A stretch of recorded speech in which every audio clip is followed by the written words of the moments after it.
8 years ago, President Joe Biden addressed this conference. Then Vice President, he led our nation's diplomatic efforts within the Northern Triangle and with Mexico.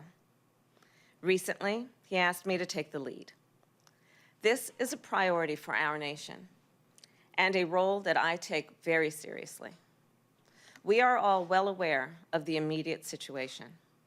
The citizens of El Salvador, Guatemala, Honduras are leaving their homes at alarming rates. But there's a fundamental truth behind that headline. People in the region do not want to leave their homes. They do not want to leave the communities they have known their entire lives, the church they go to every Sunday, the park they take their children to, their friends, their family, their community.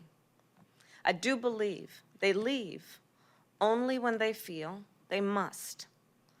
And I'm thinking about people whose homes have been washed away by hurricanes, people who are parents who have sons who have been threatened by drug cartels, people who have daughters who have been targeted by human traffickers, people who do not have enough to eat, people who are out of work, people who have lost hope. And that's why they leave home and come to the United States. They are suffering, they are in pain. Many are experiencing unimaginable anguish. So we want to help. Our administration wants to help. We want to pick back up the kind of work President Joe Biden started when he was vice president. We want to help people find hope at home. And so we are focused on addressing both the acute factors and the root causes of migration. And I believe this is an important distinction. We must focus on both. First, the acute factors, the catastrophes that are causing people to leave right now, the hurricanes, the pandemic, the drought, and extreme food insecurity. And then there are the long-standing issues, the root causes. And I'm thinking of corruption, violence, and poverty, the lack of economic opportunity, the lack of climate adaptation and climate resilience, the lack of good governance. Just this weekend, we learned that the Salvadoran parliament moved to undermine its nation's highest court. An independent judiciary is critical to a healthy democracy and a strong economy. On this front, on every front, we must respond. So there is much work that needs to be done to combat violence in the Northern Triangle, violence against Afro-descendants, violence against indigenous people, violence against LGBTQ people, violence against young people, violence against women. And I've spent much of my career defending survivors of sexual assault and domestic violence. I have fought for the equality and the safety of every group I just named. And I believe, as I know all of you do, that we must stand up for the basic human rights of all people. And when those rights are violated, I will say it again, we must respond. In El Salvador, in the face of violence, we must focus on high crime areas and give young people alternatives to gang recruitment.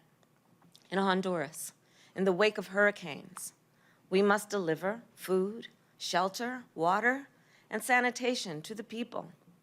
And in Guatemala, as farmers endure continuous droughts, we must work with them to plant drought-resistant crops. We must also help them and help women farmers increase their harvests. This work makes a difference.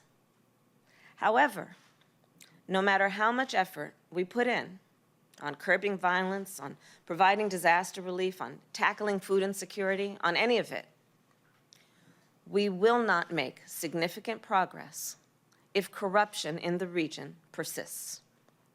If corruption persists, history has told us it will be one step forward and two steps back. And we know corruption causes government institutions to collapse from within, preventing people from getting their children educated, from getting a business started, from getting a fair trial.